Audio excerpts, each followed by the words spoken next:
नमस्कार दोस्तों। आज हम शुरू कर रहे हैं शाहजहां और शाहजहां का सेकंड पार्ट। फर्स्ट पार्ट हमने पिछले पार्ट में डाल दिया है। अब शाहजहां का सैन्य अभियान है। तो देखते हैं दोस्तों, शाहजहां शुरुआती दौर में ही एक आदेश पारित करता है और बोलता है कि कोई भी मुस्लिम लड़की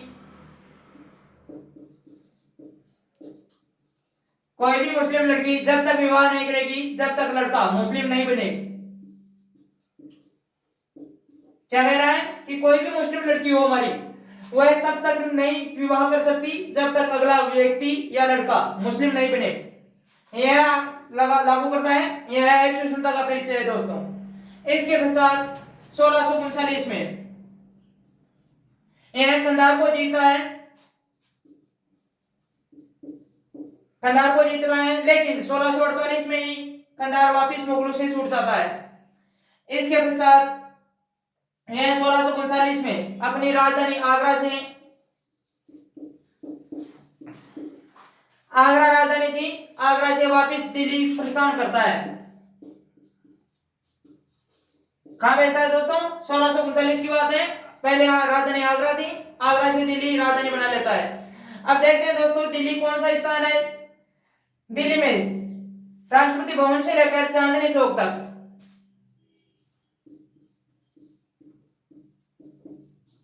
राष्ट्रपति भवन से लेकर चांदनी चौक, जो बीच में बैठा था, राष्ट्रपति भवन से लेकर चांदनी चौक तक इतना कार्य करवाया था दिल्ली में, और इस स्थान को बोला था शाहजहानाबाद।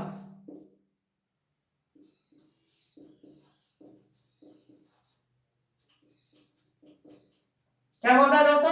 शाहजहानाबाद। इसकी रूपरेखा किसने तैयार की? दिल्ली की। तो इसकी बड़ी लड़की थी जहांआरा।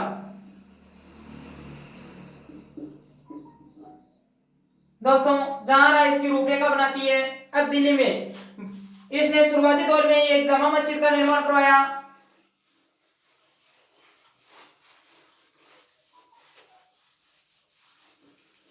दोस्तों, दिल्ली में एक जामा मस्जिद तथा दूसरा लाल किला।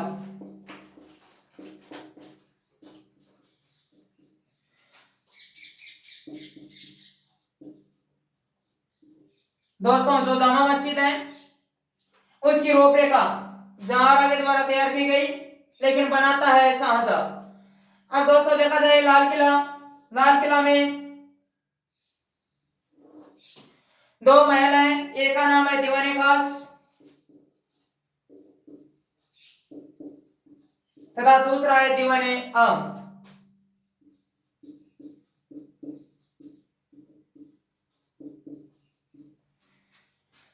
दोस्तों, दीवाने खास यह शाहजहां का प्रमुख या रंग महल था, और इसकी छत पूर्णतया चांदी तथा बहुमूल्य पत्थरों से सजी थी, तथा चांदी व सोना से।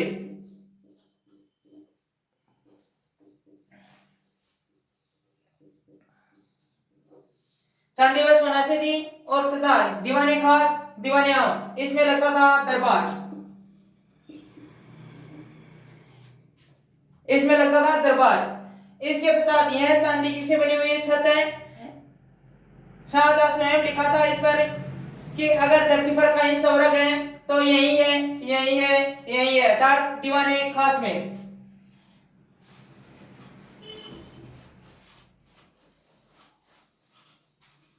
दोस्तों, दीवाने आम में लगा था इसका क्या? दरबार। यहां पर दरबार लगता है। दीवाने आम में कुतुब शाह या मीर जुमला के द्वारा दिया गया कोहिनूर का हीरा, यहां पर तख्ते का उसका निर्माण करवाता है, अर्थात मयूर सिंहासन। इसी को बोलते हैं मयूर सिंहासन।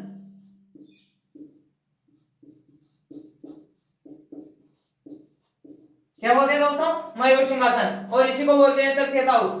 तो इसका निर्माण कैसे हुआ और किसने करवाया?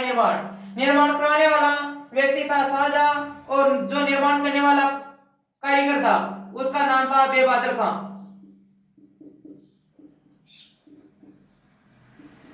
वे बादल का निर्माण करवाता है मयूर सिंहासन पर। वैसा देखा जाए तब दोस्तों यह पूर्णतया सोने से निर्मित है।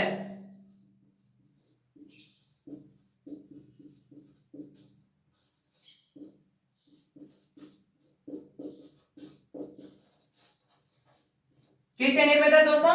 पूर्णतया सोने से निर्मित। इसका वजन देखा जाए दोस्तों तो इसका वजन है 12.5 क्विंटल दोस्तों। और इसी पर लगा हुए हैं कीमती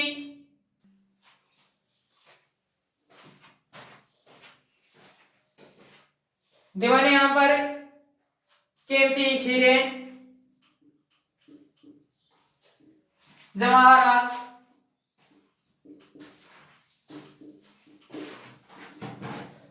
जवाहरात जड़वाता है तथा इसी मयूर सिंहासन को तख्ते ताऊस को 1739 में दोस्तों एक आक्रमण कर आया था नादिर शाह।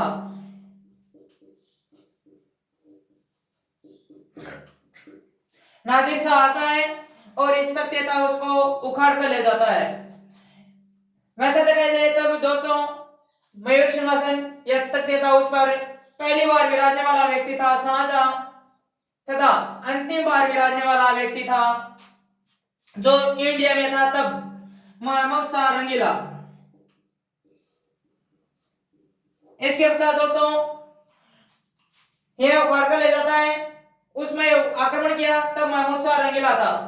इसके बाद में दोस्तों हम चलते हैं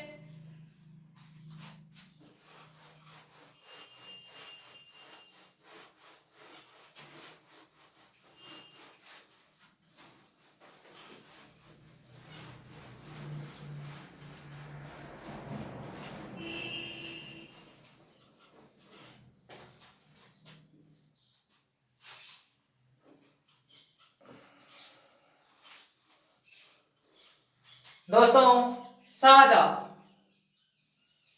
1656 की बात है दोस्तों। शाहजहां बीमार हो जाता है, बीमार भी इतनी बुरी तरह हो गया कि सीरियस रहने लग गया कि अब डॉक्टर एक दो दिन हम घंटा भर में जाने वाला है। इसी समय शाहजहां के पुत्र थे, पहला बड़ा पुत्र था दारा शिकोह है, दूसरा पुत्र है औरंगजेब,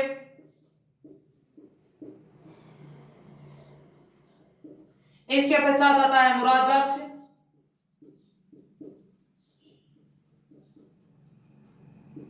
मुराद बख्श के बाद में आता है शाह शुजा।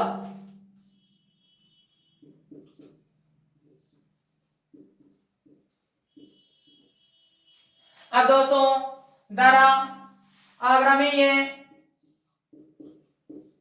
तथा औरंगजेब भी आगरा में ही है, लेकिन यह दोनों भाई अलग अलग स्थान पर गए हुए हैं। यह तो गया हुआ है गुजरात पर गवर्नर बन के तथा शाह शुजा भी गया हुआ है बंगाल प्रांत में। दोनों भाई हैं, मुराद बख्श है गुजरात में और शाह शुजा है बंगाल में, और इधर दारा शिकोह है और औरंगजेब। यह दोनों बड़े लड़के हैं, दोनों आगरा में रह रहे हैं आराम से। लेकिन 1656 की बात है, यह इतना बुरी तरह बीमार होता है कि जाने वाला है, तब पता चलता है मुराद बख्श को कि शाहजहां चाल तो रियो, और यो भी स्वतंत्र शासक घोषित करते हैं गुजरात का मायने भारत को नयो सुल्तान मुराद बख्श।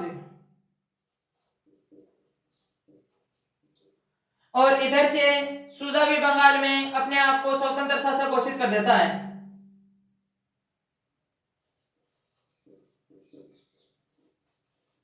क्या करता है? स्वतंत्र शासक घोषित कर देता है कि शाह शुजा भी संपूर्ण भारत का शासक बन गया है। अब दोस्तों इन लोगों में होगा उत्तराधिकारी का युद्ध, और यह शाहजहां बीमार है और रह रहा है अपने महल में। इसके पश्चात शुजा आता है आगरा पर।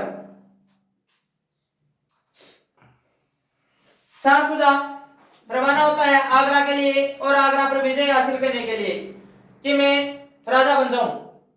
लेकिन दोस्तों इधर दारा था, इसको पता चलता है कि शुजा शासक बनने के लिए आगरा आ रहा है, तो वहां आगरा के निकट ही पहुंचा था।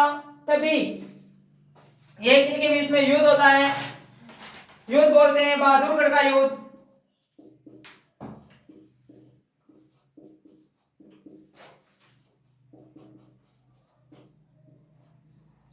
यह हुआ था 14 फरवरी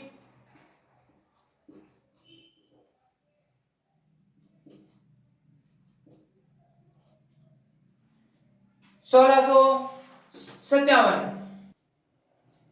यहाँ आता है और इनके बीच में बहादुरगढ़ का युद्ध होता है 14 फरवरी 1658 दोस्तों। कब होता है? 1658। अब इस युद्ध में शाहसुजा इतना बुरी तरह परास्त होता है और यह स्वयं भागकर वापिस बंगाल भाग जाता है हार चलेगियों और दारा शिकोह जीत को। इसके पश्चात दोस्तों पता चलता है कि यो मुराद बख्श बेटियों वो भी युद्ध के लिए तो लड़ाई तो की जे भी अपना चला और राजा बना। तो मुराद भी रवाना होता है आगरा के लिए, आगरा पर आक्रमण करने के लिए। इधर से दारा आता है जैसे भी आए, लेकिन दोस्तों ये कूटनीति के व्यक्ति औरंगजेब यह वहीं पर था जाता है। मुराद बख्श शुरुआती दौर में पहुंचता आगरा। आगरा पहुंचने पर इसको चर्चा में सुनने आता है कि तेरा भाई छोटा आया था सुजा और उसको बुरी तरह परास्त किया है। किसने? दारा शिकोह ने। लेकिन अचानक औरंगजेब पहुंच जाता है और बोलता है क्यों खड़े क्यों रहो, क्या बात हुई? जरा बोल रहे कि यार मैं सुनी कि सुजो आयो लड़बा के लिए, लेकिन और दारा शिकोह बुरी तरह उसकी पिटाई करता है। तब वह बोलता है कि क्या क्यों कर रही हो, टेंशन लेने की आवश्यकता ही नहीं, अपा दोनों मिलकर इको काम निपटा दिया। दोस्तों किसका काम निपटा रहा है? दारा शिकोह का। दारा शिकोह का काम निपटाने के लिए ये दोनों सहमत होते हैं, लेकिन मुराद पूछता है कि इसका काम निपटा देंगे तब राजा कौन बनेगा हम में से। तब यह बोलता है कि रही को पहले तो काम निपटाओ, बाद में देख रहा राजा जो बना वो बन जाओगे। फिर भी मानता नहीं है, तब बोलता है कि देख लेंगे, पहले इसका काम तमाम कर दो। तो इन दोनों के बीच में मुराद बख्श को अधर्मी भाई की संज्ञा दिलवा देता है झूठ बोल के औरंगजेब के द्वारा। इसको बोलते हैं दोस्तों रईस उल मुलाहिद।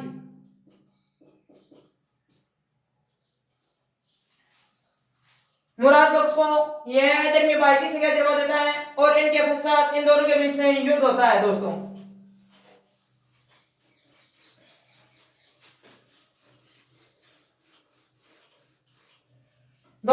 इन दोनों के बीच में सामूगढ़ का युद्ध होता है। यह युद्ध हुआ था 15 अप्रैल 1658 को दोस्तों। यह युद्ध होता है, इसमें दारा शिकोह की हार होती है दोस्तों और यह दोनों मिलकर इन दोनों की जीत हो जाती है। इसके पश्चात दोस्तों इसका एक साथी था जोधपुर का महाराज जसवंत सिंह। क्या नाम है? जोधपुर का महाराज जसवंत सिंह। यह इसका साथ देता है, लेकिन कोई विशेष सफलता हासिल नहीं हुई लोगों को। इसके पश्चात इन दोनों यह आ जाता है। हारने के पश्चात यह योजना और फिर बनाते हैं सामूगढ़ का युद्ध। सामूगढ़ का युद्ध आने के पश्चात दारा विचार विमर्श करता है कि कैसे भी करे जाए, हम लड़े और औरंगजेब को हटा दिया जाए। यह औरंगजेब अपना शासन राज्याभिषेक भी करवा लेता है दोस्तों 1658 में। पिता की मृत्यु नहीं हुई अर्थात शाहजहां की मृत्यु नहीं हुई, उससे पहले शाहजहां औरंगजेब अपना शासनकाल या राज्याभिषेक करवा लेता है। यह दारा शिकोह अयाज मिजाज का शासक नहीं था, असहिष्णु था पहले तो, लेकिन बाद में सहिष्णु हो गया। इसके पश्चात दोस्तों यह युद्ध होता है और इसमें दारा शिकोह की हार हो जाती है। उस युद्ध का नाम था धर्मत का युद्ध। जो 1658 को हुआ था। इसके पश्चात इन लोगों के बीच में ये आपसी झड़प होती रहती है और अंतकाल में शाहजहां 1666 को मृत्यु को प्राप्त होता है दोस्तों। जब शाहजहां की मृत्यु हुई तब इसको हम अर्जुमंद बानो या ताजमहल बोलते हैं, उसमें ले जाकर दफनाया गया था मुमताज की कब्र के पास में दोस्तों। इसके पश्चात यह औरंगजेब अपना स्वतंत्र शासक घोषित कर देता है तथा दूसरी बार राज्याभिषेक करवाता है और अपने भाई तारा शिकोह को काजियों की बैठक होती है दोस्तों। दो युद्ध हो रहे हैं, धर्मत का युद्ध है, धर्मत के बाद में दोराई का युद्ध आता है और एक खजवा का युद्ध आता है। दारा शिकोह को मृत्युदंड देता है,